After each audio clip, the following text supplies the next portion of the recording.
সর্বপ্রথমেই মহান আল্লাহ ও তার রাসূল দয়াল নবীজির দরবারে সাহায্য প্রার্থনা করে বিশ্বের যত উলিয়া উলিয়া গাউস কুতুব যেখানে যে অবস্থায় শায়িত আছে সকলের দরবারে ভক্তি চুম্বন রেখে ওস্তাদ গুরু মাতা পিতার চরণে ভক্তি চুম্বন রেখে শুরু করছি আজকের আমাদের পালা গান। আজকের পালা শরীয়ত এবং মারিফত। শরীয়ত নিয়ে আজকে বিপক্ষে যিনি আমার সাথে পালা করবেন বাংলাদেশের একজন সুনামধন্য বাউল শিল্পী হাসান সরকার, আর সেই সাথে মারিফত নিয়ে আজকে ওনার সাথে পালা করব আমি তানিয়া দেওয়ান। তো আমাদের এই বলার মাঝে গাওয়ার মাঝে ভুল ত্রুটি হলে আপনারা আপনাদের নিজ গুণে ক্ষমার দৃষ্টিতে দেখবেন সেই প্রত্যাশা রেখে শুরু করছি আজকের আমাদের পালা গান। উপস্থিত যারা আছেন সকলের প্রতি সালাম, আসসালামু আলাইকুম। কেন রে মন কলির ঘরে, কেন রে মন কলির ঘরে তুমি ঘুরছো ডানে বাই, আমার মন সকল জানা যায় পরীক্ষায় দাখিল হলে, সকল জানা যায় পরীক্ষায় দাখিল হলে।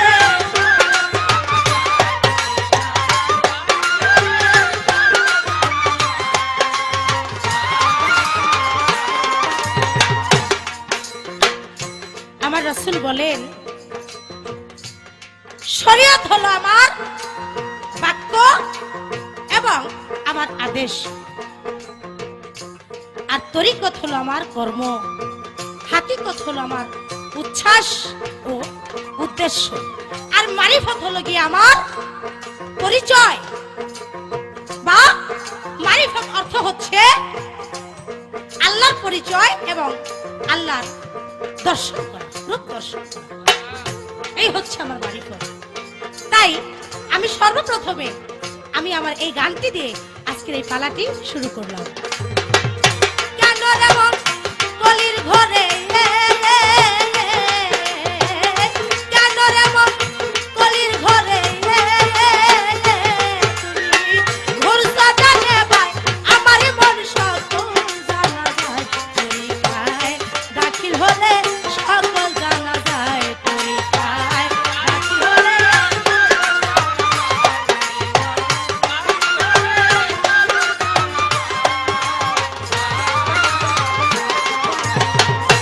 আওয়ালে বিসমিল্লাহ বর্ত মূল বটে তার তিনটি অর্থ। আওয়ালে বিসমিল্লাহ বর্ত মূল বটে তার তিনটি অর্থ। আগমে বলেছে সত্য,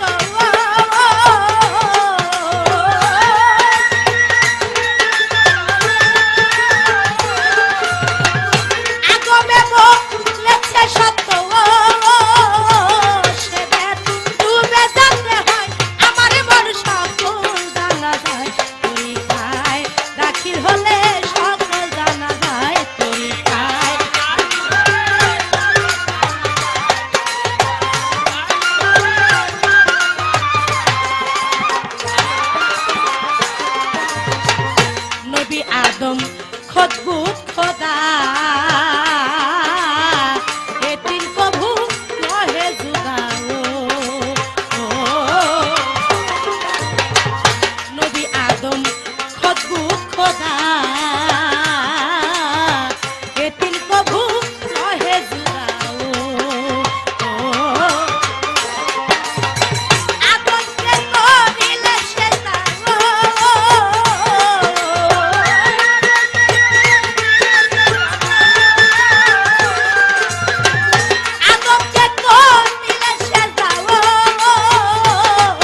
বলেছে যে চিনেছে এই নফসকে সে চিনেছে ওই রব, অর্থাৎ আল্লাহকে। নফস অর্থ হলো এই দেহ। নিজকে চিনতে হবে। আর এই নিজকে চিনতে হলে একজন কামেল পীরের কাছে, অর্থাৎ মারিফতের একজন খাঁটি পীরের কাছে, যে নায়েবে রাসূলের কথা আমার দয়াল নবী বলেছে, সেই নায়েবে রাসূলের কাছে যেতে হবে যদি নিজকে নিজে চিনতে হয়। তাই তো হাদিস কুদসিতে বললেন, কি বললেন? আল ইনসানু সিররি ওয়া আনা সিররু, অর্থাৎ মানুষ আমার রহস্য, আমি মানুষের রহস্য। হাদিস কুদসিতে ইহা বলে। আর তাই তো কোরআনের মধ্যেও আমার আল্লাহ বলেছেন সূরা আরাফের মধ্যে 181 নম্বর আয়াত, সেখানে আল্লাহ কি বলেছেন? আল্লাহ বলেছেন আমার সৃষ্টদের হতে একদল সততার সাথে পথ দেখায় ও করে ইনসাফ। তাহলে তারা কারা? তারাই হলো আমার এই মারিফতের কামেল পীর মুর্শিদ, এবং যাদেরকে বলা হয়েছে নায়েবে রাসূল। তাহলে আমরা নিজকে নিজে, আমার এই নিজকে নিজে চিনতে হলে কি করতে হবে? একজন মারিফতের যে খাঁটি পীর, তার কাছে যাইতে হবে। বিনামূল্যে এই দেহটাকে তার কাছে সঁপে দিতে হবে। তারপরে নিজকে চিনতে হবে, এবং চিনলেই সে মাওলার পরিচয় পাওয়া যাবে। তাই তো দয়াল নবী বলেছে মারিফত হলো আমার পরিচয়, বা আল্লাহর পরিচয় এবং আল্লাহর রূপ দর্শন, ইহাই হলো মারিফত। তাহলে আল্লাহকে চিনতে হলে, রাসূলকে চিনতে হলে, তাহলে কি করতে হবে? আমাদের প্রত্যেকটি মানুষের, প্রত্যেকটি মুসলমানের এই মারিফতের মধ্যে প্রবেশ করতে হবে। তাই তো আমার আল্লাহ বলেছেন কোরআনের মধ্যে, হ্যাঁ মুসলমান, তোমরা পরিপূর্ণভাবে ইসলামের মধ্যে প্রবেশ করো। তোমরা পরিপূর্ণভাবে ইসলামের মধ্যে প্রবেশ করো। এই কথাটি ভাবার্থে এটাই বোঝায়, মুসলমান শব্দের অর্থ হচ্ছে আত্মসমর্পণকারী। যতক্ষণ পর্যন্ত আত্মসমর্পণ না করলাম, ততক্ষণ পর্যন্ত আমি মুসলমান হলাম না। তাহলে ইসলামের মধ্যে প্রবেশ করতে হবে, অর্থাৎ এই আত্মসমর্পণ করতে হবে। কার কাছে করতে হবে? ওই নায়েবে রাসূলের কাছে, অর্থাৎ আমার মারিফতের ফকিরের কাছে।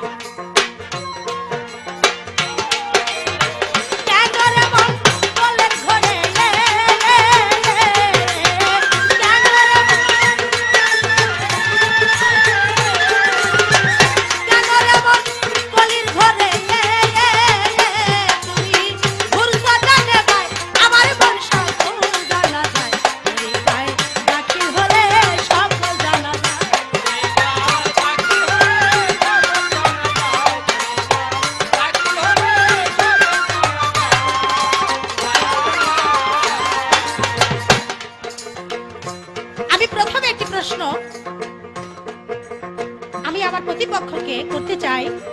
হে প্রতিপক্ষ, আপনি জবাব করবেন। আল্লাহ কোরআনের মধ্যে সূরা মায়েদায় বলেছেন আমি দিয়েছি এক একটি শরীয়ত। তাই আমি এখানে একটি কথা জানতে চাই, শরীয়ত কয় প্রকার? যেহেতু আল্লাহ বলেছেন আমি দিয়েছি এক একটি শরীয়ত, শরীয়ত একটি পন্থা, অর্থাৎ পথ বা রাস্তা। তাই একটু বলবেন, আমি জানতে চাই আপনার এই শরীয়ত কয় প্রকার, এবং আপনি কোন প্রকারের শরীয়তের আলেম হয়ে আজকে আমার সাথে পালা করবেন, এই বিষয়টা একটু খুলে বলবেন। এবং আল্লাহ যে বললেন আমি দিয়েছি এক একটি শরীয়ত, অর্থাৎ ইহাতে আল্লাহ কি বুঝিয়েছেন, এবং এই কথা বলার কারণটা কি? এই একটি প্রশ্নই আমি সর্বপ্রথম আপনার কাছে রেখে গেলাম। এরপর দেখি আবার শরীয়তের আলেম সাহেব কি বলে, এরপরে ওনার পিছনে আমি আবার আপনাদের মাঝে কথা রাখার জন্য চেষ্টা করব।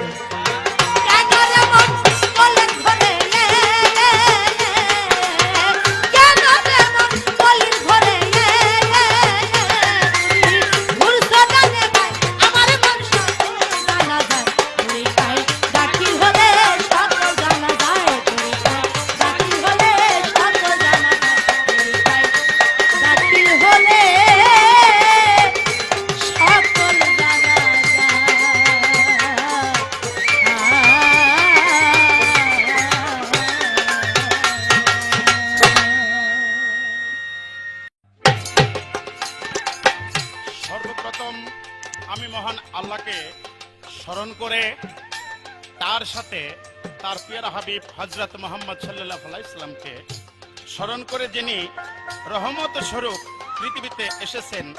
রাসূল, যে রাসূল পৃথিবীতে না আসলে এই পৃথিবীর কোনো কিছুই সৃষ্টি হতো না। আমি তাকে স্মরণ করে বিশ্বের যত নবী, রসুল, পীর, পয়গাম্বর তাদের কদমে ভক্তি চুম্বন রেখে, আমার মাতা পিতার চরণে ভক্তি চুম্বন রেখে, আমার উস্তাদের কদমে ভক্তি চুম্বন রেখে, আমার উস্তাদ বাউল শঙ্কর দাস সালাম রেখে, আপনারা যারা আছেন আপনাদের দোয়া সাথে নিয়ে আজকে মঞ্চে উপস্থিত হয়েছি পালা গান করার জন্য। দুটি পালা, শরীয়ত এবং মারিফত।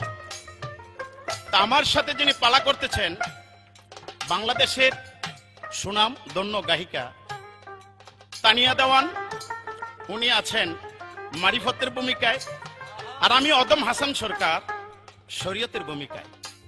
আজকে আমাদের উভয়ের জন্য আপনারা দোয়া করবেন, আমরা যেন প্রকৃতভাবে শরীয়ত মারফতের যে বিষয়বস্তুগুলো আপনাদের মাধ্যমে উপস্থাপন করতে পারি। এ বলে আমি আমার স্টেজের কাজ শুরু করতে যাচ্ছি। আসসালামু আলাইকুম। নামাজ পড়ো, রোজা করো, নামাজ পড়ো সবাই, নামাজ পড়ো, রোজা করো, করিয়া কি নরে ভাই বমিন, সামনে আর বাজবা কতদিন। নামাজ পড়ো, রোজা করো, নামাজ পড়ো সবাই, নামাজ পড়ো, রোজা করো, করিয়া কি নরে ভাই বমিন, সামনে আর বাজবা কতদিন।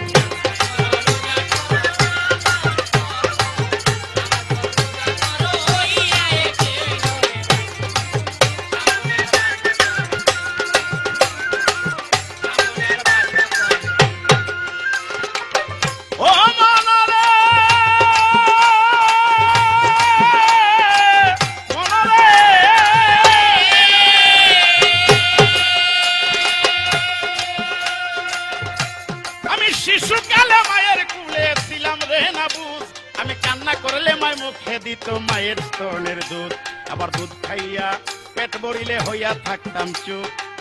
দিনে দিনে বড় হইতে শক্তি দে মাবুদ, আল্লাহ পাকের রহমত হইল মুখে দিল দাঁত, আমি সেই মুখে খাইতে লাগলাম মাংস পোলাও ভাত।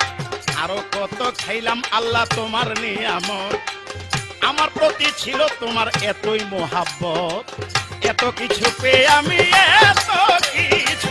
এত কিছু পেয়ে আমি বলি নাই আমি নরে ভাই বমি, সামনে আর বাজবা কয়েকদিন।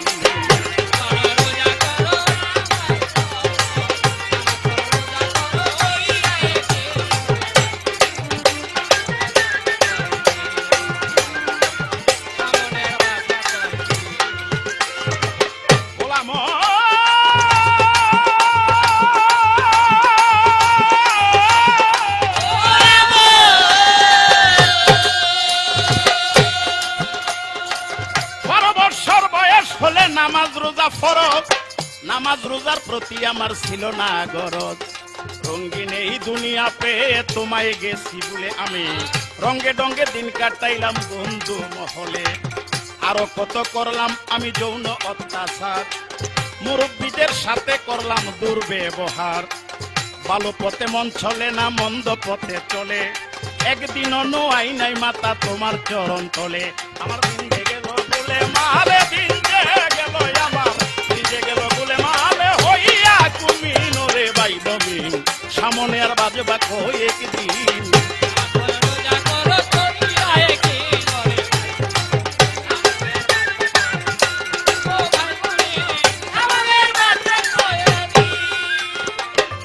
আস্তে মারিফতের ফকিরের আজকে বাপ বালা না, কিন্তু প্রথমেই কইতাছে তরিকায় দাখিল হলে আমার মন সকল জানা যায়। কোন তরিকায়? আপনার মুখটা বইলে গেলেন না যেটা শরীয়তে দাখিল হইলে সকল জানা যায়। আগে শরীয়তে দাখিল হইতে হবে, তারপরে তরিকত, হাকিকত, মারফত, এটা অনেক পরের পর্ব। আগে শরীয়তে আসতে হবে। কয় আবার কি কয়, সুন্দর কথা বলে গেছে। কয় নিজকে নিজে চিনতে হলে একজন ফকিরের কাছে যাইতে হবে। কেন মিথ্যাটা বলতে তো ভালো লাগে কেন? একজন নায়েবে রাসূল আলেমের কাছে যাইতে হবে, যার কাছে মুহাম্মদ ইসলাম আছে। এছাড়া উল্টা পাল্টা দৌড়াইলে কাম হইতো না। ফকির কি ফকির বানাইছে কেডা? আমি শরীয়তের আলেম নায়েবে রাসূল হয়ে দুনিয়াতে যেইটা পরিচালনা করতেছি, ওই পরিচালনায় আমি তোমাকে পর্ব দিব। আমার নৌকায় তুমি চড়ে যেথায় খুশি যেতে পারবা, কিন্তু আগে শরীয়ত, এরপরে বোঝা যায় ওটা কোন দিকে যায়। যে রাসূলকে সৃষ্টি করে আমার আল্লাহ পাক নিজে দুরূদ পড়েছেন, আপনি আল্লাহ জ্যোতি জলমল ইয়া ইমামুল মুরসালিন, সকল সৃষ্টির মূলে আপনি রাহমাতুল লিল আলামিন। আল্লাহুম্মা, ফকির সাহেব পড়েন না কিন্তু, মাওলানা মুহাম্মদ ওয়ালা আলি সাইয়্যিদানা মাওলানা, আপনার ইশকে সকল পয়দা এ আসমান আর এই জমিন,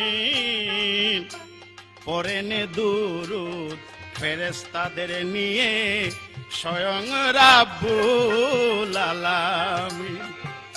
তবে আজকে যে আলেমের সাথে গান একটু মাইপে কথা বলার চিন্তাধারা করলে আমার মনে হয় ভালো হবে। শরীয়ত অনেকেই করে, আমারটা আবার অন্যরকম। এটা হলো মুহাম্মদ ইসলাম, যে মুহাম্মদ সৃষ্টি না হলে পৃথিবীতে কিছুই হতো না। তোমার মতো ফকির কই থাকতা? তবে দেখি সামনে কি বলো। আমি বলবো আল্লাহকে পাইতে হলে আর সাধনার জগতে যেতে হলে একজন নায়েবে রাসূল আলেমের কাছে যেতে হবে, যার কাছে শরীয়ত, তরিকত, হাকিকত, মারফত মানে সম্পূর্ণ কোরআনের বর্ণনা যে দিতে পারে, তার কাছে যেতে হবে। সেই আলেম আমি নিজে। আজকে রাত্রের জন্য প্রশ্ন করেছে, আল্লাহ পাক বলেছে আমি সৃষ্টি হতে মানে সৃষ্টি হতে শুরু হতে মুহাম্মদ পর্যন্ত শরীয়ত দিয়েছি। কাকে? আমি মুসাকে দিয়েছি তৌরাত, ঈসাকে দিয়েছি ইনজিল, হযরত মুহাম্মদ সাল্লাল্লাহু আলাইহি সাল্লামকে দিয়েছি কোরআন। যে মুহাম্মদকে সৃষ্টি না করলে পৃথিবীতে কিছু সৃষ্টি হতো না। এই হলো তোমার প্রশ্নের জবাব। আর শরীয়ত তিন প্রকার, শরীয়তে মুআমালাত, শরীয়তে ইকু, শরীয়তে ইবাদত। তিনটার জবাব দিয়ে গেলাম। আমার প্রশ্ন থাকবে, এই যে তুমি ফকির, এটা কি আমার শরীয়তের রাস্তা দিয়া অতিক্রম করে মারিফতে পৌঁছাও, নাকি তোমার কোনো ডাইরেক্ট লাইন আছে? ডাইরেক্ট লাইন থাকে তাহলে দেখাই দিবা যে ডাইরেক্ট লাইন আমি ওই জায়গায় যাবো। লাভ দিয়ে কিন্তু গাছ উঠতো না, লাভ দিয়ে গাছ উঠলে কিন্তু গাছকা খবর আছে। ও মাওলানা,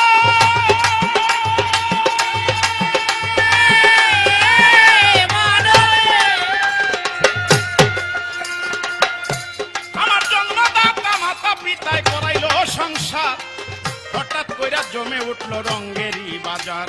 আমার ঘরের বধূ কথায় মধু দেখতে চমৎকার, আমার সাথে করে সদাই সুন্দর ব্যবহার।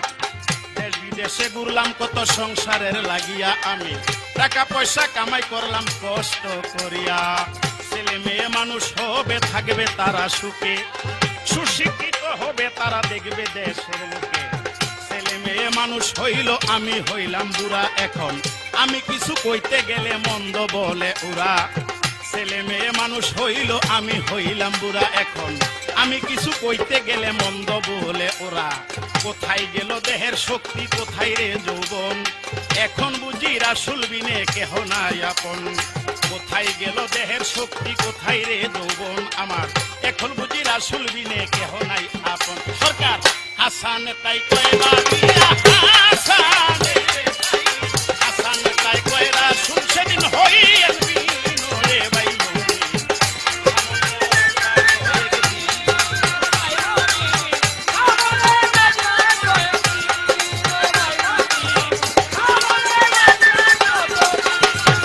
নামাজ পড়ো রোজা করো, নামাজ পড়ো, নামাজ পড়ো রোজা করো, করিয়া একই রে ভাই মমিন। সামনে আর বাজবা কয়েকদিন তুমি, সামনে আর বাজবা কয়েকদিন রে ভাই মমিন। সামনে আর বাজবা কয়েকদিন।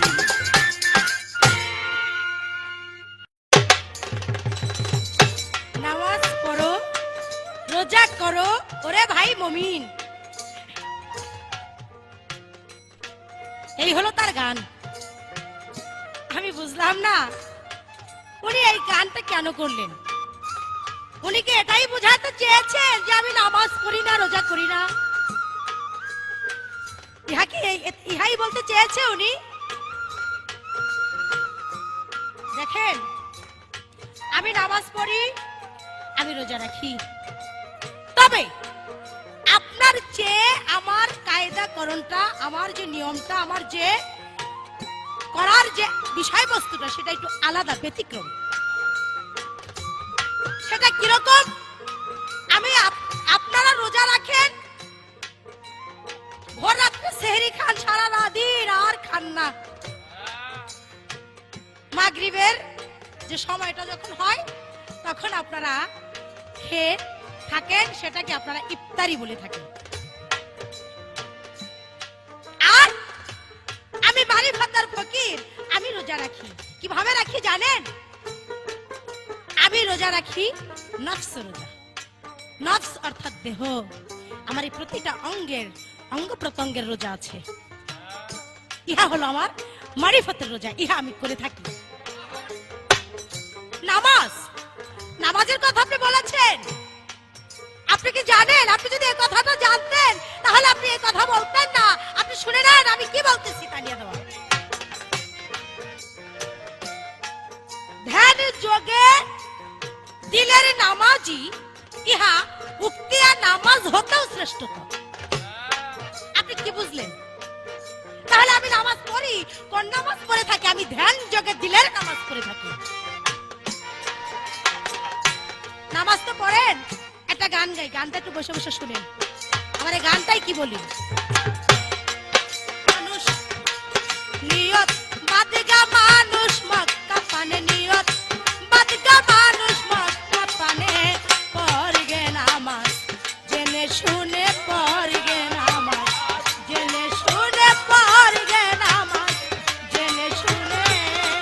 নিয়ত বাদগা, মানুষ মক্কা পানে, নিয়ত বাদগা, মানুষ মক্কা পানে, পড়গে নামাজ জেনে শুনে।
শতদল কমলে কালা, আসন শূন্য সিংহাসনে। তাই তো খেলছে খেলা লাশরি খেলা এই মানুষের তন ভুবনে। বাদিকে নিয়ত ওই মক্কা পানে। তাই তো এবার বলছে লালন ঘর ছেড়ে ধন, খুঁজিস কি তুই ওই বনে বনে? বনে বনে যতই ঘুরে কাজ হবে না। রাসূলকে পাইতে হলে, আল্লাহকে চিনতে হলে, জানতে হলে এই যে আমার মারিফতে আসতে হবে। ওরে ভাই, সামনে আর বাঁচবা কতদিন? শুনেন, ওই মরণের ভয় আর আমার দেখাইবেন না, আমি ওইটা পার করে দিচ্ছি। যেমন মুতু কাবলা আনতা মুতু, আমার রাসূল বলেছে, ইহার অর্থ হচ্ছে মৃত্যুর পূর্বেই তোমরা মৃত্যু হও, অর্থাৎ মরার আগেই মরো। কিভাবে? কামেল পীরের কাছে গিয়ে। তাই এখানে মাওলানা জালালউদ্দিন রুমি বলেছেন, যখনই তুমি পীরের জাতকে কবুল করলে, তখনই রাসূল ও আল্লাহ তোমার ভিতরে ঢুকে গেল। আপনি কি বুঝাতে চান আমাকে? কি বলবেন? নামাজ পড়ো, রোজা করো, আপনি আমাকে এই দাওয়াত দিচ্ছেন, আহ্বান করছেন। এবার বুঝে নেন যে আমার ইবাদত, আমার বন্দেগী, আমার মারিফতটা কাকে বলে এবং কি বিষয়বস্তু।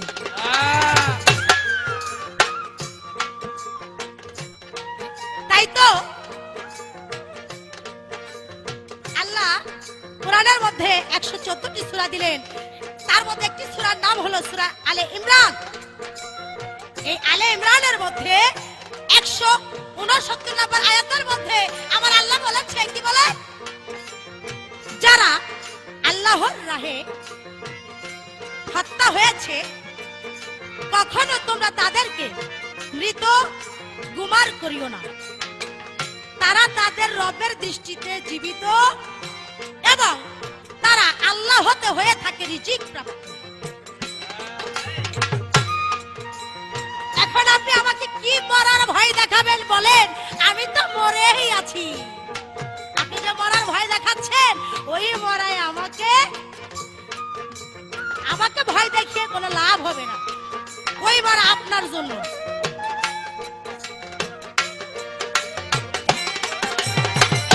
মুর্শিদ মেহেরে যার যার খুলেছে সে তো জানে, তাই বলছে লালন ঘর ছেড়ে বল। আমার কাছে যে প্রশ্নটি করেছে, শরীয়ত দিয়েই কি মারফত করেন? না, একদম ডাইরেক্ট সরাসরি শরীয়ত রাইখে আপনি মারফত করেন। দেখেন, আমি যে কথাগুলো বলছি, ইহাতে মনে হয় আপনার বোঝার আর বাকি থাকে না। তবে আরেকটু কথা আপনাকে বলে যাই, আপনার শরীয়তের যে লেখাপড়া, এ হলো কাগজ এবং কলমের। আর আমার মারিফতের যে লেখাপড়া, সেটা হলো সিনাই সিনাই সিনাই সিনাই। তাই তো এখানে একটা গানের কথা বাবা বলতে হয় আমার। ওই স্কুলের এমনি ধারা সিনাই সিনাই লেখাপড়া। আমার মারিফত কি বস্তু এবার আপনি বুঝে নেন। দেখে দিলাম আপনার সেই কথা।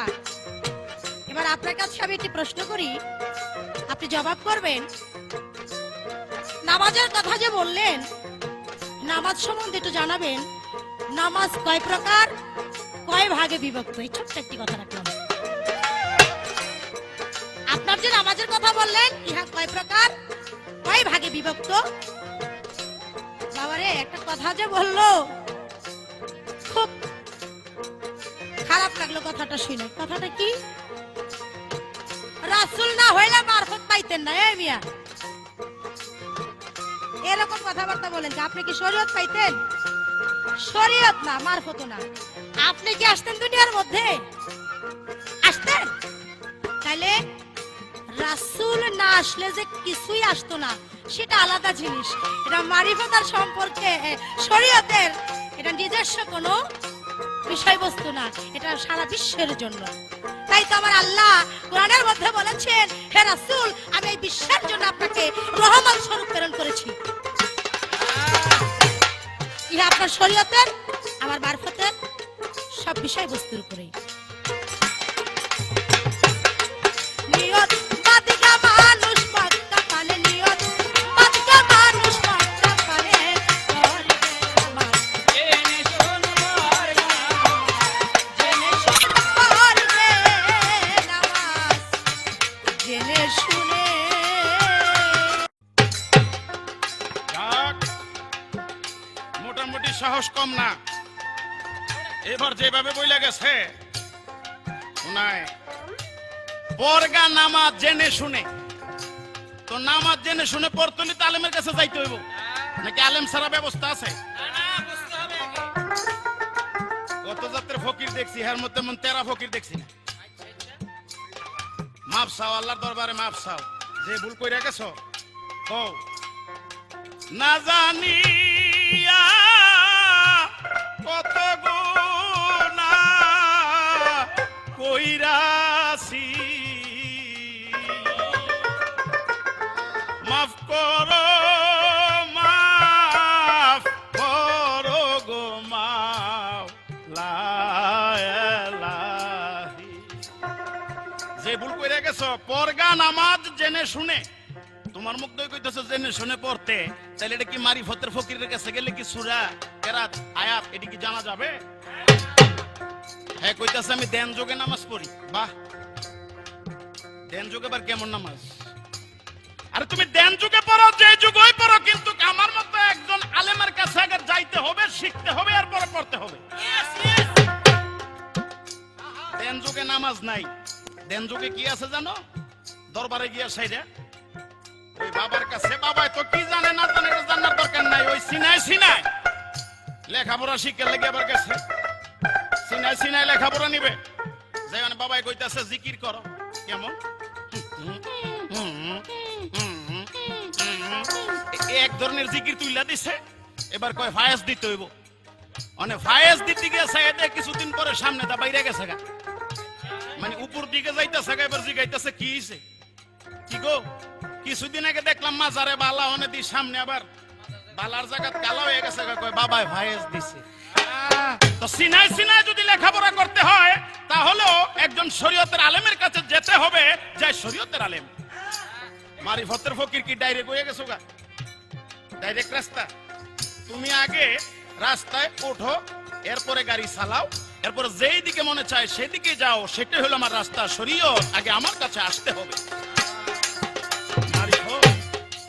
মারিফত আছে নাকি? মারিফত বলতে ঘোড়ার ডিম তো অনেকে কইলেছে, আমি কইটা বলদের ডিম। এই বলদের ডিম লয়ে আমার লগে ফাল বাইরো না, তাইলে কিন্তু শরীয়তের ডান্ডা দিয়া বাইরে একবার এমন সুজা করে দিব মাইক কাজে কথা বল।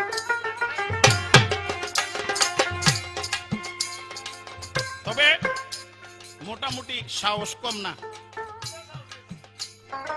হাসান সরকারের লগে যখন আজকা এমএলএ গাইতেছে, তাইলে আশা করি সামনে আর কোন বয়তিরে ছাড় দিত না। তো ঠিক আছে, কিন্তু একটু মাপজোক দিয়ে ওই সামনে যে আর এমন হয় না যে পরগা নামাজ জেনে শুনে আমি ধ্যান যুগে নামাজ পড়ি, এই নামাজ যে না হয় কিন্তু যাই না শুনে নামাজ পড়ি। নামাজ কারে কইছে?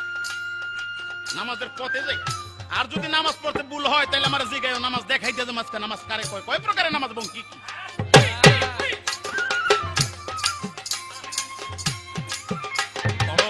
লা ইলাহা ইল্লাল্লাহ মুহাম্মদ রাসূলুল্লাহ, পরম মুমিন সকলে, পরম মুমিন সকলে।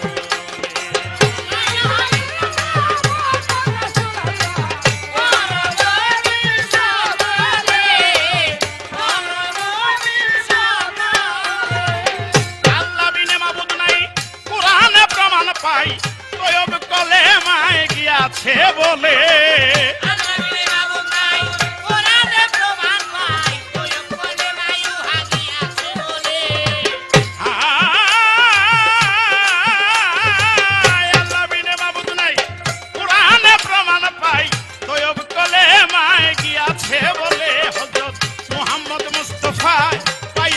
আল্লাহর কৃপা মুহাম্মদ মুস্তাফা পাইয়া আল্লাহর কৃপা রাসূল হইয়া ববে আসিলে ওর মুমিন সকলে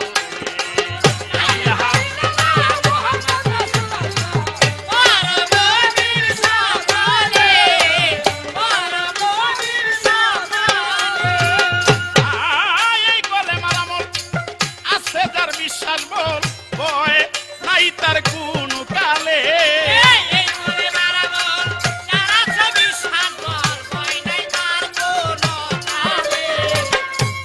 এই কালেমার আমল আছে যার বিশ্বাস বল ভয় নাই তার কোন কালে। এবার রাসূল জায়েদকে ডেকে বলছে, জায়েদ আমি তায়েব শহরে ইসলাম প্রচার করতে যাব। এবার জায়েদ বলছে, হুজুর আপনি তায়েবে যায়েন না, তায়েবের লোকেরা আপনাকে ছাড়বে না, কারণ আপনাকে কঠিন ভাবে আঘাত করবে। এবার তায়েবের লোকেরা ছোট ছোট ছেলেদের ডেকে বলছে, মুহাম্মদ যদি কোন সময় তোমাদের দেশে আসে তাহলে তোমরা পাথর মারবা, কারণ এই মুহাম্মদ ধর্মের মাঝে কলঙ্কের দাগ লাগাইছে। এবার জায়েদকে সাথে নিয়ে ওই তায়েবের জমিতে গেলেন। যাওয়ার পরে ছোট ছোট ছেলেরা টুকরি থেকে পাথর নিয়ে আমার মুহাম্মদের গায়ে মারতে লাগলেন। যখন মারতে লাগলেন, এবার কিতাবে বর্ণনা আসছে আমার রাসূল পাক সেই জায়গায় 3 বার অজ্ঞান হয়ে যান। এবার দ্বিতীয়বারের মাথায় যখন আর উঠিতে পারে না, জায়েদকে ডেকে ডেকে বলছে, জায়েদ রে তুমি যাও তায়েবের লোকদের কাছে আমার জন্য একটু পানি ভিক্ষা চাও। এবার জায়েদ বলছে, ও তায়েবের লোকেরা, আজকে যদি এই তায়েবের জমিতে হযরত মুহাম্মদ মারা যায় তাহলে তায়েবের কলঙ্ক হবে, তোমরা মুহাম্মদকে একটু পানি ভিক্ষা দাও। কয় না, আব্দুল্লাহর ছেলে মুহাম্মদ পাগল হয়ে গেছে, তাকে পানি ভিক্ষা দেওয়া যাবে না। এবার দৌড়ে যখন মুহাম্মদের কাছে গেলেন, মুহাম্মদ কয়, আমি বুঝতে পেরেছি কেউ তোমাকে পানি ভিক্ষা দেয় নাই, যাও ওই বকরিওয়ালা যখন বকরি নিয়ে যাইতেছে তার বকরি থেকে আমার জন্য একটু দুধ চাও। এবার দৌড়ে গেলেন, যাই বলছে, ও বকরিওয়ালা তোমার বকরি থেকে হযরত মুহাম্মদ একটু দুধ চায়। আসলে আব্দুল্লাহর ছেলে মুহাম্মদ পাগল হয়ে গেছে, আমার যে বকরি বাদশা দেয় নাই সেই বকরি কি করে দিতে পারে। এবার বকরি নিয়ে মুহাম্মদের কাছে গেলেন। যাওয়ার পরে এবার বকরিকে বলতেছে, বকরি তুমি আমাকে একটু দুধ দাও। এবার বকরি আকাশের দিক তাকাইলেন, তাকায়ে আমার আল্লাহ পাক রব্বুল আলামিনের কাছে কেঁদে কেঁদে বলতেছে, মাওলা আমি তো বাদশা দেই নাই, তাহলে আমি কি করে দুধ দিতে পারি? আজকে আব্দুল্লাহর ছেলে মুহাম্মদ এই তায়েবের জমিতে এমন অবস্থায় পড়ে আছে, তুমি আমার সমস্ত শরীরের রক্তগুলোকে দুধ বানিয়ে আমার স্তন দিয়ে নামিয়ে দাও। এই কথা বলার সাথে সাথে স্তন দিয়ে দুধ পড়তেছে, আমার মুহাম্মদ খাইতেছে। এবার যে পাগল বলছিল বকরিওয়ালা, যে রাসূলের পাও ধরে বলছে, হুজুর আমাকে কালেমা পড়ায়া দেন, লা ইলাহা ইল্লাল্লাহু মুহাম্মাদুর রাসূলুল্লাহ, জীবনে যত ভুল করেছি আমাকে মাফ করেন। এবার আমার রাসূল বলছে, যাও তোমাকে আমি ক্ষমা করলাম, রোজা রাখবা, নামাজ পড়বা, কালেমা পাঠ করবা, হজ যাকাত নীতি মতো দিবা। এটা রাসূলের কথা। আর কি কয় কি না কয় 1.5 টাকার ফকিরে হিসাব দিতে পারে। নামাজ কয় প্রকার? নামাজ 3 প্রকার। আত্মার সালাত, এটাও শরীয়তের ভিতরে। দেহের সালাত, অঙ্গিতে ভঙ্গিতে রুকুতে, এটাও শরীয়তের ভিতরে। ধন সম্পদের সালাত, এটাও শরীয়তের ভিতরে। জবাব এই মার্কেটে নাই অভাব, যা চাইবা তাই পাইবে। তা আমার প্রশ্ন থাকবে, এবার সারা বছর শুনি মারফত এমন এক বস্তু, এটা এমন ভাবে জমায় লইছে এরা, যেমন এরা বাপদাদার সম্পদ, জিকির করলেই খোদারে পাওয়া যায়। এক ব্যক্তি জিকির করতেছে, মুসা নবী যায় ধমক দিছে, জিকির করো কেন, তোমার জিকির তো হয় না। ওই ব্যক্তি পাহাড় থেকে নিচে পড়ে গেছে, নিচে পড়ে যাওয়ার পর আল্লাহ পাক বলতেছে, হে মুসা তুমি ধমক দিলে কেন? তার একটা জিনিসের অভাব আছে, এজন্য আমি ধমক দিছি মাওলা। ওই জিনিস যতক্ষণ পর্যন্ত পরিপূর্ণ না হবে ততক্ষণ পর্যন্ত সে আপনার কাছে পৌঁছাতে পারবে না।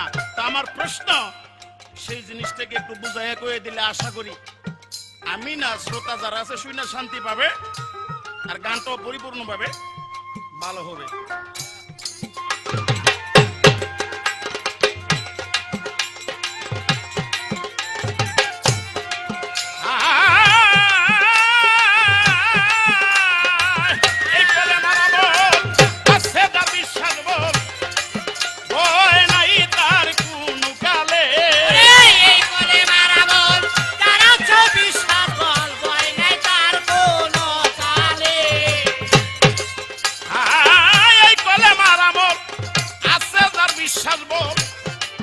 ভয় নাই তার কোন কালে, আওয়াল কি আখেরে ভয় নাই রোজ হাসরে,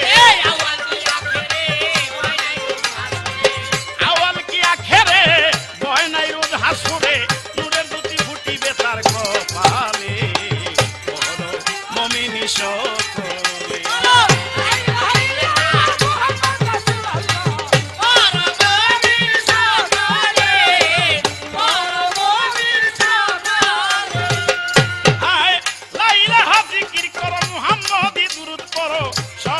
সময় হৃদয় ভরে সব সময় হৃদয় খুলে, লাইলা জিকির করো মুহাম্মদি দুরূদ পড়ো সব সময় হৃদয় ভরে, ইসলাম সরকারের মন পাইতে নবীর দর্শন, ইসলাম সরকারের মন পাইতে নবীর দর্শন, ইসলাম সরকারের মন পাইতে নবীর দর্শন, যাই যেন পাইয়া শেষ নিদানের কালে, ওর মুমিন সকলে, লা ইলাহা ইল্লাল্লাহ মুহাম্মদ রাসূলুল্লাহ, ওর মুমিন সকলে, ওর মুমিন সকলে, ওর মুমিন সকলে।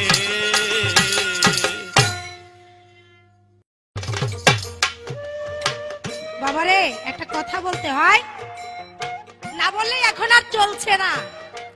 আমি আসলে এই ধরনের কথা বলতে চাই না, কিন্তু এখন দেখা যায় আজকের যে আলেম আমাকে না বলি আর ছাড়লো না। আপনারা তো সকলেই শুনলেন যে উনি কি বলতে বললেন, জিকির, জিকির সম্বন্ধে যে বাজে একটা ব্যাখ্যা করলেন। সে কি বলবো তো, সে দুঃখের কথা। আসলে একটা কথা আমার এখানে বলতে হয়, মাল্লা শাই খোয়াল্লাহু ফাফা খাকো শাইতান, এর অর্থ হচ্ছে যে ব্যক্তির পীর নাই তার পীর হলো গিয়া শয়তান। তা আমার মনে হয় এই ধরনের কিছু একটা যদি ইহা না হয়তো, তাহলে এই ধরনের কথা জিকির সম্বন্ধে সে বলতে পারতো না। কারণ যেই জিকিরের কথা আল্লাহ কোরআনের মধ্যে বলেছেন, কি বলছে আল্লাহ? সূরা আলাতে বলেছে তোমরা জিকির করো, তোমরা জিকির করো। আল্লাহ বলতেছে তোমরা জিকির করো। আবার আল্লাহ কোরআনের মধ্যে বলেছে যারা এই পৃথিবীতে জিকির করলো না তারা কাল হাসরের মাঠে অন্ধ হয়ে উঠবে। অন্ধ হয়ে উঠে বলবে, আল্লাহর দরবারে ফরিয়াদ করবে, চিৎকার করবে, মাওলা গো আজ কেন আমার এই অবস্থা? আমি তো সেই দুনিয়ার মধ্যে অন্ধ ছিলাম না, আজ যে আমি অন্ধ চোখে দেখি না। সেদিন আল্লাহ বলবে, ও আমার বান্দা, তোমাদের কাছে আমার আয়াত গিয়েছিল, আমার বাণী গিয়েছিল, কিন্তু তোমরা সেই দিন ছিলে উদাসীন, আমার সেই কথা তোমরা আমলে নাও নাই। তাই যেরূপ তোমরা আমার সেই আয়াত শোনার পরেও তোমরা ছিলে উদাসীন, আজকে তোমাদের কোনো কথাও আমার দরবারে কবুল হবে না। আর সেই জিকির নিয়ে আপনারাই বলেন বাবা, এই বিচারটুকু শুধু আপনাদের কাছে রেখে গেলাম, যদি ভালো একজন আলেম হইতো তাইলে এই কথা সে বলতে পারতো না। কারণ যেহেতু তার কোরআনের মধ্যেই আল্লাহ জিকির সম্বন্ধে ইহা বলেছে। হয় আগা নাই পাছা নাই, ইহাও একটা পানসি, হাদিস নাই কোরআন নাই, ইহাও একটা মুন্সি। আমার আর কিছু বলার নাই। যদি পাইতে যাও মাহবুব মাওলা, যদি পাইতে যাও মাহবুব মাওলা, খাও যাইয়া সেই ইশকের পিয়ালা। যদি পাইতে যাও মাহবুব মাওলা, যদি পাইতে যাও মাহবুব মাওলা, খাও যাইয়া সেই ইশকের পিয়ালা।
তো বেটা বড়ই আজি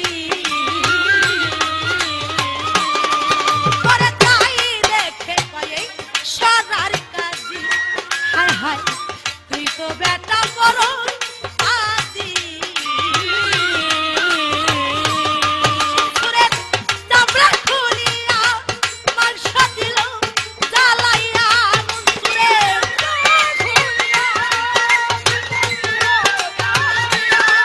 সুরের চামড়া খুলিয়া মাংস দিল জ্বালাইয়া ওটা তোরা খায়ে কয় আল্লাহ ওটা তোরা খায়ে কয় আল্লাহ তোরা খায়ে কয় আল্লাহ খাও যায়া সেই ইশকের পিয়ালা যদি পাইতে যাও মদিনা রে যদি পাইতে যাও মদিনা আয় গয়াছে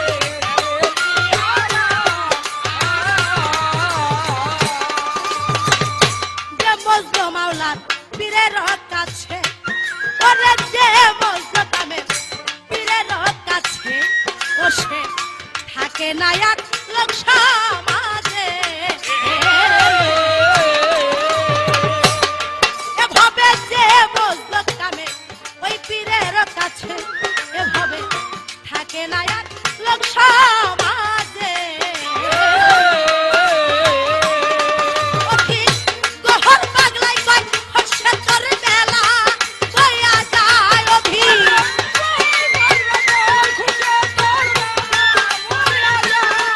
অতি গহর পাগলাই কয় হচ্ছে তোর মেলা কইয়া যায় গেলো রে এসকের মেলা গেলো রে এসকের মেলা একটু খেলো রে এসকের খেলা খাও যায় সেই এসকের পিয়ালা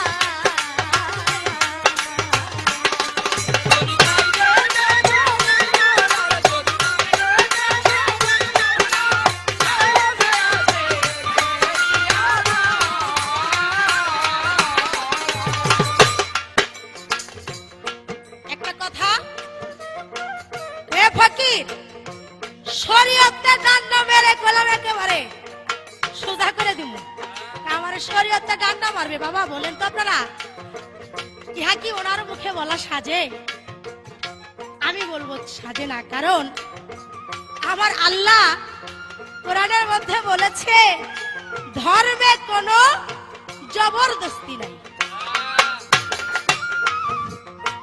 সূরা বাকারায় 256 নম্বর আয়াতের মধ্যে আমার আল্লাহ এই কথা বলে আর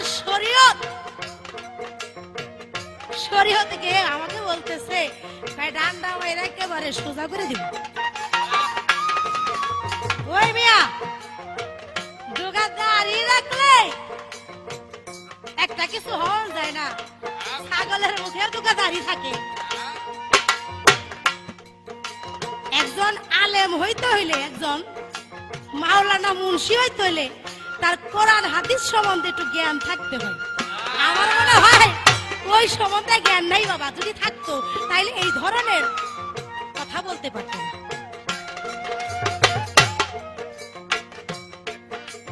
তাই আল্লাহ বলেছে ধৈর্যশীলকে আল্লাহ পছন্দ করে তো আমার জিকির সম্বন্ধে আমার পীর ফকিরদেরকে নিয়ে যেভাবে তিনি ব্যঙ্গচিত্র করলেন আমিও এই আলেমদেরকে নিয়ে করতে পারতাম কিন্তু আমি করব না কারণ আল্লাহ ধৈর্যশীলদের পছন্দ করে ওই মিয়া এবার দেখেন আল্লাহকে রাসূলকে কারা মানে আমরা ফকিররা মানি না আপনারা মানেন আপনারা আছেন শুধু কার খালি গীবত কইবেন কোন আমরা আর আমরা কুহানিয়া নাই কোথায় আল্লাহ আছে কোথায় রাসূল আছে কোন পথে গেলে পাবো আমরা ইহার সন্ধানে আছি আমরা গীবতের সন্ধানে নাই প্রশ্ন করেছে মুসা নবী ধমক দিলেন ছোট্ট করে বলতে হবে সময় অনেক সংক্ষিপ্ত একটা পাখি আল্লাহর নাম হলো ইয়া করিম অথচ ডাকতেছে ইয়া করল বলে তো মুসা নবী যাইতেছে পথের মধ্যে দেখে ওই পাখিটাকে ধমক দিলেন এই পাখি ভয়ে আতঙ্কিত হয়ে গেলেন বলে ইয়া করল না ইয়া করিম আমার আল্লাহর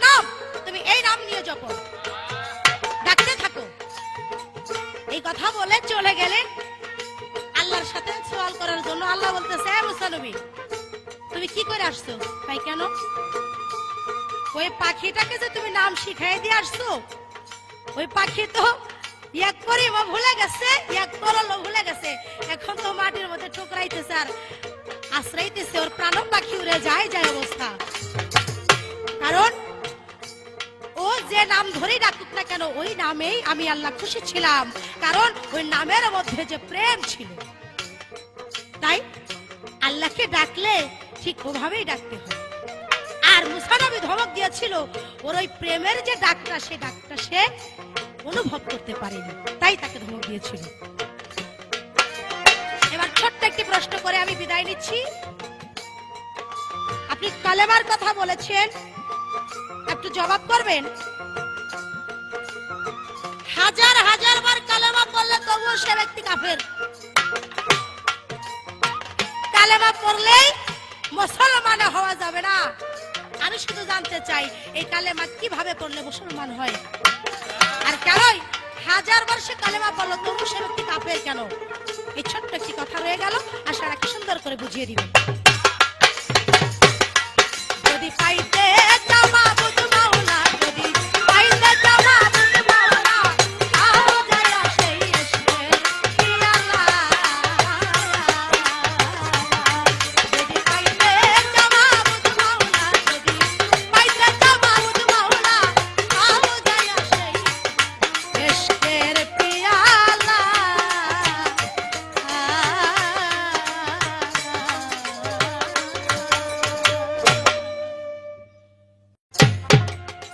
ধন্যবাদ ফকির সাহেব, মানে মারিফতের ফকির। এবার যেভাবে কথাবার্তা বলেছে, তো ধন্যবাদরা আমি সন্তুষ্ট হয়ে দিতে পারলাম না, কারণ আমারে মন্দ কইতে গিয়া উনিও মোটামুটি আমার সাথে মন্দর দিকে চলে গেছে। আগের গানে একবার বইলা গেছে, আমি তো মইরা গেছি, মরারে আর কি ভয় দেখাইবা। তো মরারে যদি ভয় না দেখানো যায়, তেবার তুই মরা হারিয়ে গেছে গা। কত সুন্দর করে হারিয়ে গেছে গা মরা। এটা আবার কেমন ধরনের মরা? তোমার যদি 6 রিপু বা এই দেহে যা কিছু আছে ইন্দ্রিয় সব যদি না মরে, তুমি যদি না মরো, তাইলে কি এর মারিফতের ফকির? এটা কোন ধরনের ফকির? জানতাম তুমি যেমন ধরনের একটা কোনো কিছু এনে তুইলা ধরবা। এবার কইতাছে, ছাগলের মুখেও তো দাড়ি থাকে, আপনার মুখে নাই। কেমন ধরনের আলেম? হাদিস নাই, কোরআন নাই, এটা কেমন ধরনের আলেম? এখনো তুমি বুঝতে পারতাছো না কেমন ধরনের আলেম? আমি যে বলছি শরীয়তের ডান্ডা দিয়া বাইরে ঠান্ডা করে দিব, ওটা এমন ধরনের আলেম। তোমাদের মতো এমন ফকিরদের সাইজ করার জন্যই আমাদের মতো আলেমকে পৃথিবীতে পাঠানো হয়েছে, এবং আলেম হয়ে আসছি। যাই না, সবকিছু যাই না বলতে পারলে সেটাই দাড়ি। রাসূল পাক বলেছে, এমন একটা সময় আসবে তুমি যদি মুখে দাড়ি রাখতে যাও, তাহলে বেদিনেরা দইরা, এমন ধরনের ফকিরা দইরা বেজ্জতি করতে পারে, কারণ এটা সংখ্যা বাইরে যাইব, এটা সংখ্যা বাইরে যাইব। তবে আমারও দাড়ি আছে, মানে গসা দিতে গেলে পেঁচ লেগে যাবো গা। আর যদি সন্দেহ হয় তাইলে একটু গসা দিয়ে দেখতে পারো দাড়ি আছে কিনা। এই যে মোস মোস দেখে বুঝো না এটা কি দাড়ি আছে নাকি নাই। তুমি কইতাছ দাড়ি থাকলে আর টুপি থাকলেই প্রকৃতপক্ষে আলেম, মানে তোমার যতটুক মাপ এতটুকু না কইতে নাকি এর বাইরে কইতে পারবা? এই যে পোশাক পরে লইছো, টিয়া পাখির মতো বয়ে লইছে, পোশাকটাই আমার শরীয়ত। শরীরের চামড়া এটা শরীয়ত, মানে পোশাক যদি খুইলা লইয়া যাই আর শরীরের চামড়াটা যদি খুইলা লাই, তাইলে তোমার মারফত কই আটকায় লাগবা, যদি গামছা দিয়া বান্ধি দিব। গামছা দিয়া বান্ধিলেও মারফত থাকতো না, ছুটে যাবো গা। আমার শরীয়তের বেড়া লাগাও, এরপরে মারিফত মুক্তা করো যদি পারো। আর পারবা কইতে, সাধন ভজনের অভাব তো অনেক অভাব, তো যোগাযোগ করলে সাধনা দিমু আছে, অনেক কিছু আছে। নামাজ কোন ধরনের নামাজের কথা বলছে? আমার রাসূল পাক আর জগৎ মাতা ফাতেমা একসাথে নামাজ পড়তে ছিল। হযরত আলী হযরত আলীকে ইমাম হাসান বলতেছে, বাবা আমার মায়ের আসল রূপটা তুমি আজ পর্যন্ত দেখো নাই। কই তাহলে কোথায় গেলে দেখতে পারবো? কই ইমামুল মসজিদে যাও। ইমামুল মসজিদে গিয়ে দেখতেছে কোথাও দিয়ে যে নামাজটা দেখবে এমন কোনো ব্যবস্থা নাই। এবার দুটি আঙ্গুল দিয়ে একটা ধাক্কা দিলেন, দুটি ফুলাক হলো। এবার দেখতেছে জগৎ মাতা ফাতেমা আর দিনের নবী নামাজ পড়তেছে এমন ভাবে, তারা এমন ভাবে নামাজের সাথে মিশে গেছে, তাদের শরীরের অঙ্গ প্রত্যঙ্গ সমস্তই একবারে মাটির সাথে মিশে গেছে। আলী এরপরে ফাতেমা সালাম ফিরে বলছিল, আমার এই মসজিদে যে দুটি ফুলাক করেছে বা ছিদ্র করেছে, তার কলিজার মাঝে যেন দুটি ছিদ্র হয়ে যায়। এ কথা বলার সাথে সাথে রাসূল বলছে, মা তুমি যে অভিশাপ দিয়েছো এটা তো ইমাম হাসান আর হোসেনের উপরে পড়েছে, কারণ হযরত আলীকে ছাড়া এই কাজ কেউ করতে পারে না। নামাজ পড়ো, ওই রকম ভাবে নামাজ পড়ো, আমার কাছে শিক্ষা যায় নামাজ পড়ো, উল্টা পাল্টা সেজদা দিলে কাম হইতো না। এই নামাজ ওই মুক্তি পাওয়া যায়। নামাজ পড়ো, আহাদ রূপে নামাজ পড়ো, নামাজ পড়ো সায়ানুরে নামাজ পড়ো। যে নামাজ পড়লে হায়াত বাড়ানো কমানো, এটা আমার মতো মোহাম্মদ ইসলাম যে প্রচার করে তার কাছে আসতে হবে। তাইলে মোহাম্মদ ইসলামের একটা গান শুনো, মোহাম্মদ কে বাদ দিয়ে যে ইসলাম প্রচার হইতেছে, আমি বললাম আমার এই ইসলাম লয়ে করি না, আমার ইসলাম অন্যরকম। তো আমি একটু জিকির করছিলাম না, জিকিরকে আমি 100 বার শ্রদ্ধা করি, জিকিরের মতো জিকির হলে আর আন্তাজি ফালাইয়া বিনাশ করে লাইবা আর তোমার এই জিকির আমি স্বীকৃতি দিব না, তা হয় না। ক্যাসেটের ব্যাপার, তুমি যে মিলে টাইনা বার করা শুরু করছিলে, অনেক কথাই আসিল, যাক আবার যদি পাই। শরীয়তের পাইছে মজা, শরীয়তের পাইছে মজা সারা বিশ্বের, মুসলমানে মুহাম্মদি দিনে চলো, মুহাম্মদি দিনে। শরীয়তের পাইছে মজা, শরীয়তের পাইছে মজা সারা বিশ্বের, মুসলমানে মুহাম্মদি দিনে চলো, মুহাম্মদি দিনে। শরীয়তে পাইছে মজা, শরীয়তে পাইছে মজা সারা বিশ্বের মুসলমানের।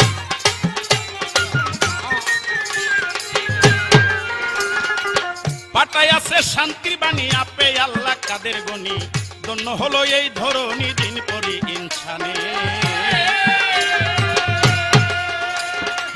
পাটাই আছে শান্তির বাণী, আপে আল্লাহ কাদের গনি, ধন্য হলো এই ধরনী দিন পরি ইনসানে। ইসলামী দিন মহাসত্য পবিত্র কোরআনে, গোলামন মনরে, ইসলামী দিন মহাসত্য পবিত্র কোরআনে।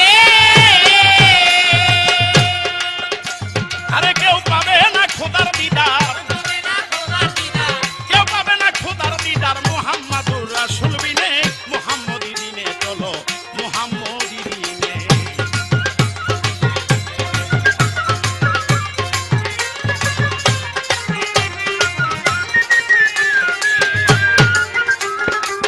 লা ইলাহা ইল্লাল্লাহ যত তুমি পাঠ করিলা, তাতে খুশি হয় না আল্লাহ বলছে নিজ জবানে। লা ইলাহা ইল্লাল্লাহ যত তুমি পাঠ করিলা, তাতে খুশি হয় না আল্লাহ বলছে নিজ জবানে।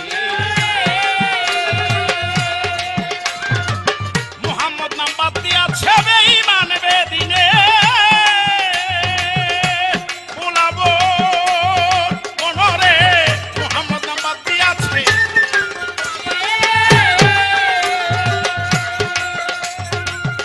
ক্যাসেটের সময় কম, বেশি কিছু বলা যাইব না। তুমি যে প্রশ্ন করেছ, 1000 বার কালেমা পাঠ করলেও কাজ হবে না। হ্যাঁ, মুসলমান হওয়া যায় না, যাবে না। যুদ্ধের সময় হিন্দু লোকেরাও কিন্তু কালেমা পড়ছে, যখন যুদ্ধ শেষ ওই কিরে তুই না কালেমা পড়ে মুসলমান হইছস, কয় বেটা হেটা পাঞ্জাবি পাড়ার বয়ে, পাঞ্জাবির বয়ে কালেমা পড়ছি, মানে পাঞ্জাবি দেশ থেকে সেখানে গিয়ে আবার কালেমা পড়তে হইব। কালেমা এমন ভাবে পড়তে হবে, আমার মুহাম্মদ যেভাবে বলেছে, তোমরা শরীয়তের দৃষ্টিতে, মুহাম্মদের দৃষ্টিতে, মুহাম্মদের রাস্তায় যায় কালেমা পাঠ করো, যতক্ষণ পর্যন্ত তোমার কালেমার প্রতি ঈমান না আসবে ততক্ষণ পর্যন্ত তুমি মুসলমান হইতে পারবা না। এই হলো তোমার প্রশ্নের জবাব। গোলাম